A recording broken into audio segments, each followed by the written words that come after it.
इस वीडियो में हम बात करेंगे अगर आपने इग्नू में एडमिशन लेने के लिए एडमिशन का एप्लीकेशन फॉर्म ऑनलाइन सबमिट किया है तो आपका एडमिशन कंफर्म हुआ है या फिर नहीं, इसको आप कैसे चेक कर सकते हैं। साथ ही में अगर आपका एडमिशन कंफर्म हो गया है तो आईडी कार्ड को कैसे डाउनलोड कर सकते हैं। इसके अलावा एडमिशन कंफर्मेशन में आपको क्या क्या प्रॉब्लम देखने को मिल सकता है और इसका क्या समाधान है, तो इन सभी चीजों के बारे में डिटेल में जानकारी प्राप्त करने के लिए वीडियो को पूरा देखिए और इग्नू से रिलेटेड सभी अपडेट और नोटिफिकेशन टाइम टू टाइम पाने के लिए चैनल को सब्सक्राइब करके बेल नोटिफिकेशन को ऑन कर लीजिए ताकि सभी अपडेट आपको मिलते रहे। एडमिशन का स्टेटस चेक करने के लिए आपको इस वाली वेबसाइट पर आना होगा। इसका लिंक मैंने नीचे दे रखा है और यहाँ पर आप आएंगे तो एडमिशन से रिलेटेड सभी जानकारी आपको हिंदी में देखने को मिल जाएगा, इसको आप पढ़ सकते हैं। यहाँ पर आपको मिल जाएगा एडमिशन पोर्टल लिंक। अगर आपने किसी भी ओडीएल प्रोग्राम में एडमिशन लिया है तो उसके लिए आप इस वाले लिंक पर क्लिक करेंगे और अगर आपने ऑनलाइन प्रोग्राम में एडमिशन लिया है तो उसके लिए आप इस वाले लिंक पर क्लिक करेंगे। दोनों में जो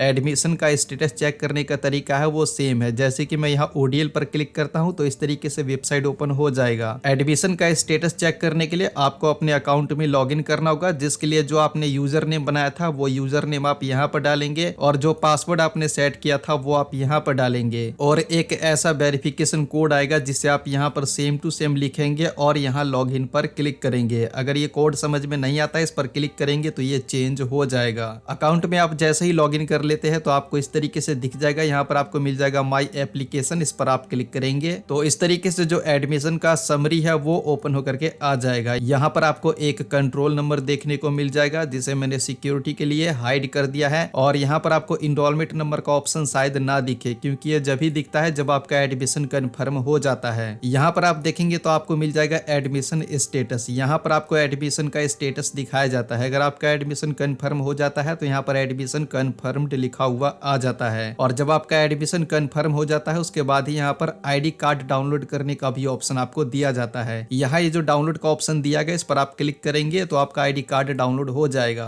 जैसे कि मैं क्लिक करके आपको दिखा देता हूँ, इस पर हम क्लिक करते हैं तो ये इस तरीके से ओपन होकर के आ जाएगा। इस पर एक पासवर्ड लगा हुआ रहता है और पासवर्ड रहता है आपका इनरोलमेंट नंबर। यहाँ पर ये जो इनरोलमेंट नंबर दिया जाता है यही रहता है आईडी कार्ड का पासवर्ड आप यहाँ पर डाल देंगे और यहाँ सबमिट पर क्लिक करेंगे तो जो आपका आईडी कार्ड है वो इस तरीके से ओपन होकर के आ जाएगा। इसको आप प्रिंट करवा लीजिए और लेमिनेट करवा करके रख लीजिए क्योंकि अगर आप स्टडी सेंटर पर जाएंगे या फिर एग्जाम देने के लिए जाएंगे या फिर प्रैक्टिकल देने के लिए जाएंगे या फिर असाइनमेंट सबमिट करने के लिए जाएंगे तो ये आईडी कार्ड ही आपको दिखाना होगा, उसके बाद ही आपको एंट्री कहीं पर दिया जाएगा। और अब बात करते हैं कि यहाँ पर आपको क्या क्या चीजें देखने को मिल सकता है। तो स्टार्टिंग में अगर आपने एडमिशन का एप्लीकेशन फॉर्म सबमिट किया है और यहाँ पर आप एडमिशन का स्टेटस चेक करेंगे तो यहाँ पर आपको ये नहीं मिलेगा। यहाँ पर आपको इस तरीके से देखने को मिलेगा एडमिशन स्टेटस में फ्रेश एप्लीकेशन। तो अगर यहाँ पर फ्रेश एप्लीकेशन दिखाया जा रहा है तो आपको इंतजार करना है। फ्रेश एप्लीकेशन आ रहा है इसका मतलब यह है कि आपका डॉक्यूमेंट वगैरह सब कुछ ठीक है। अगर डॉक्यूमेंट में कुछ प्रॉब्लम रहता है तो यहाँ पर आपको डॉक्यूमेंट को दोबारा से अपलोड करने का ऑप्शन दिया जाता है, लेकिन आपको ध्यान इतना रखना है कि फ्रेश एप्लीकेशन दिखा रहा है तो आपको इंतजार करना है। कई बार एडमिशन कंफर्मेशन में टाइम लग जाता है, लेकिन नॉर्मली ये होता है कि 15 से 20 दिनों में आपका एडमिशन कंफर्म हो जाता है, लेकिन जैसा कि मैंने आपको बताया कई बार इसमें टाइम लग जाता है। तो फ्रेश एप्लीकेशन दिखा रहा है तो आपको इंतजार करना है, आपका एडमिशन कंफर्म हो जाएगा। अगर जल्दबाजी में आप यहाँ कैंसिल एडमिशन पर क्लिक कर देते हैं तो ऐसे में आपका जो एडमिशन है वो ना तो कैंसिल होगा और ना ही कंफर्म होगा, बीच में अटक जाएगा। तो आप ये गलती मत करना। साथ ही में जब आपका एडमिशन कंफर्म हो जाता है तो इग्नू की तरफ से आपके पास एक ईमेल आएगा, जो भी आपने ईमेल आईडी दिया था एडमिशन के वक्त, इसमें आपका नाम लिखा हुआ रहता है, कौन से प्रोग्राम में आपने एडमिशन लिया है वो लिखा रहेगा, साथ ही में इनरोलमेंट नंबर भी लिखा हुआ रहता है। आपको कौन सा रीजनल सेंटर और स्टडी सेंटर अलॉट किया गया यहाँ पर लिखा हुआ रहता है और स्टडी सेंटर का एड्रेस भी दिया जाता है और आपको फर्स्ट ईयर में या फिर फर्स्ट सेमेस्टर में क्या क्या सब्जेक्ट पढ़ना होगा इसमें लिखा हुआ रहता है। और वहीं बात करें कि जब आप एडमिशन का स्टेटस चेक करते हैं तो यहाँ पर आपको क्या क्या प्रॉब्लम देखने को मिल सकता है और इसका क्या समाधान है उसको आप ध्यान से समझिए। जब आप इग्नू में एडमिशन का एप्लीकेशन फॉर्म सबमिट कर देते हैं तो इसे आप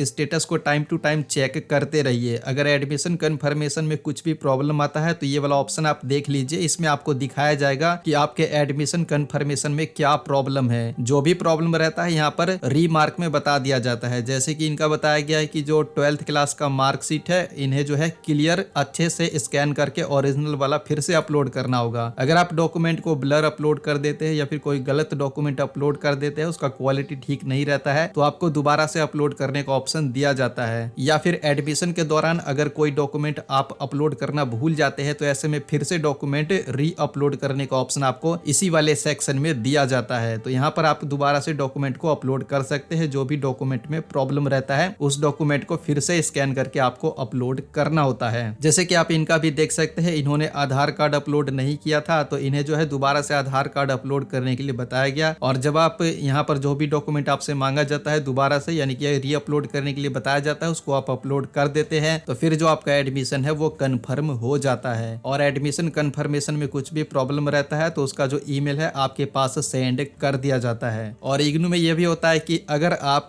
कोई भी गलत जानकारी देते हैं या फिर गलत डॉक्यूमेंट को अपलोड कर देते हैं या फिर कोई भी प्रोग्राम में एडमिशन लेने के लिए जो भी एलिजिबिलिटी क्राइटेरिया रहता है उसको आप पूरा नहीं करते हैं और एडमिशन के एप्लीकेशन फॉर्म सबमिट कर देते हैं तो ऐसे में आपका एडमिशन कैंसिल भी कर दिया जाता है। जैसे कि आप यहाँ पर देख सकते हैं एडमिशन स्टेटस में कैंसिल लिखा हुआ है और एडमिशन कौन से तारीख को कैंसिल किया गया है यहाँ पर लिखा जाता है। एडमिशन क्यों कैंसिल किया गया तो यहाँ रीमार्क में बता दिया जाता है। तो इस तरीके से आप एडमिशन का स्टेटस चेक कर सकते हैं। इस वीडियो में इतना ही। वीडियो पसंद आया है तो लाइक कीजिए, शेयर कीजिए और इग्नू से रिलेटेड सभी अपडेट पाने के लिए चैनल को सब्सक्राइब करके बेल नोटिफिकेशन को ऑन कर लीजिए ताकि सभी अपडेट आपको मिलते रहे। और अगर आपको अपडेट और जल्दी चाहिए तो आप हमारे टेलीग्राम चैनल को भी ज्वाइन कर सकते हैं, लिंक मैंने नीचे दे रखा है। साथ ही साथ आपका कोई सवाल है तो नीचे कमेंट बॉक्स में बता सकते हैं।